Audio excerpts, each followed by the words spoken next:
Hello good people, welcome to iFly English.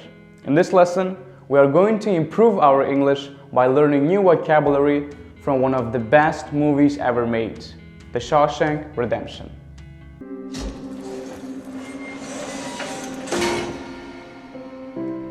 Welcome to Shawshank. I'm Mr. Norton, the warden. You are convicted felons. That's why they've sent you to me. I believe in two things: discipline and the Bible. Here you'll receive both. The movie is in fact very meaningful and inspirational, as the message it tries to portray is about never losing hope in any situation. The word Shawshank is actually a name of a prison in which the story takes place, and the word redemption is a noun word which means being saved from your sins or sufferings. Now, without further ado, let's get started and learn some new words with The Shawshank Redemption.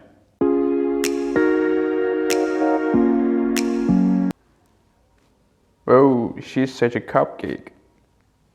A cupcake is an American slang word which basically means a very attractive woman. For example, imagine you are hanging out with your friends outside and you see a very beautiful girl from distance, and you say to your friend, "Wow, look at that cupcake." He must have said something. Also, Warden. Not a word. Lord, it's a miracle! Man up and vanished like a fart in the wind. Nothing left but some damn rocks on the windowsill and that cupcake on the wall. Let's ask her. Maybe she knows. What say you there, fussy britches? Feel like talking? Guess not.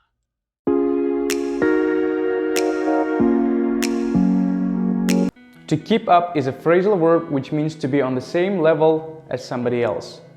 For example, imagine you are learning English in a group, you are attending English courses, and there are other guys learning English with you in the same group. But some of them are learning English faster than you. And you say to yourself, "Wow, they are learning English faster than me, I have to keep up with them." Which means you want to learn English at the same speed as those guys. And a job, bagging groceries at the foodway. It's hard work, and I try to keep up, but my hands hurt most of the time.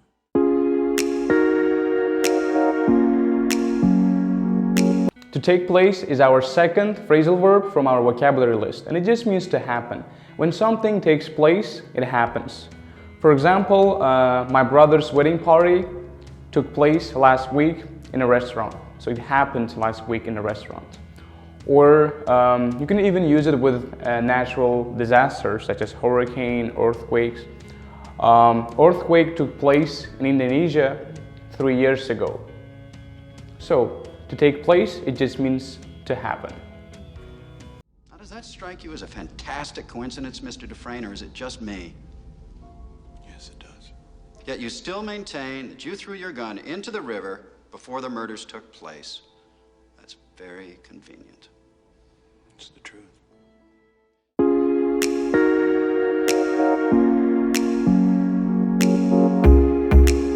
To get used to something or somebody is a common phrase in English, and it means to become familiar with something or somebody. For example, learning English is really hard in the beginning, but once you get used to it, once you become familiar with it, it will become easy. Or let's say you have a roommate who is very hard to live with, but once you get used to him, everything will be okay. Once you become more familiar with him, everything will be okay. But I'm telling you, these walls are funny.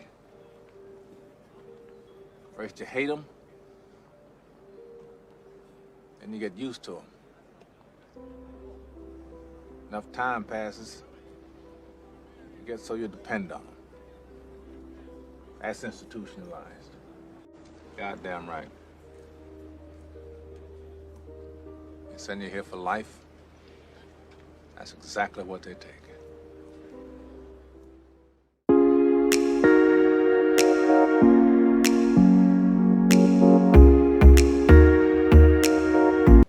To make someone's acquaintance, it means to meet someone for the first time and become friends. For example, I have a friend called Tommy. I made his acquaintance 3 years ago when I was in Nashville, Tennessee. So I got to know him and when I was in Nashville, and we became friends the first time we met. Tell you what, I'll introduce you around, make you feel right at home. I know a couple of big old bull queers that just love to make your acquaintance. Especially that big white mushy butt of yours. God, I don't belong here. We have a winner! I want to go home. And it's fat ass by a nose!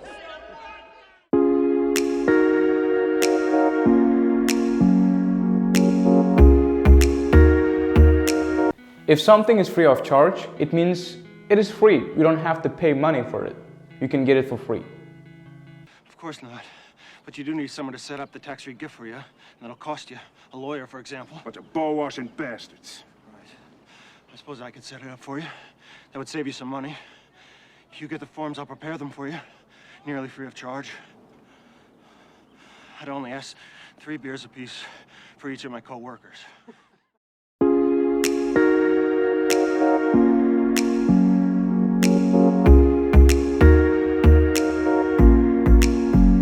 Remorseless is an adjective that we use to describe somebody who doesn't show feelings of guilt or sadness over what they did. For example, if a murderer does not feel guilty about the fact that he killed people, then he would most likely be described as remorseless. So remorseless is somebody who doesn't show any feelings of guilt or sadness. You strike me as a particularly icy and remorseless man, Mr. Dufresne. It chills my blood just to look at you.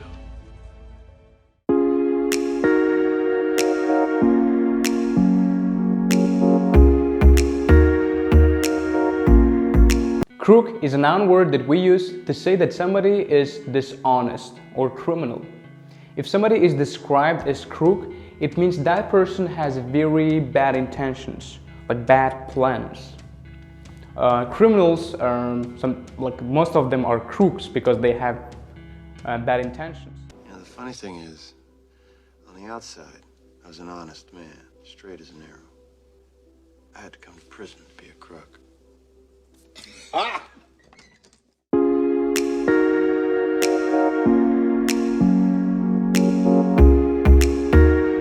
To rehabilitate is a verb which means to return somebody to a better, healthier condition.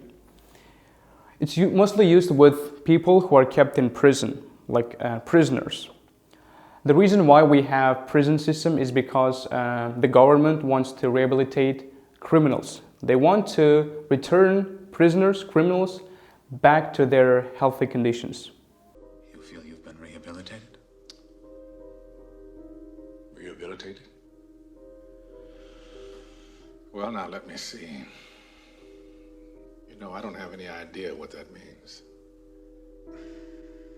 Well, it means you're ready to rejoin society. I know what you think it means, Sonny.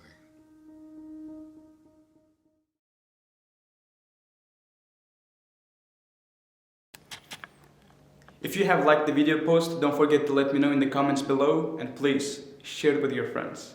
And I'll see you next time.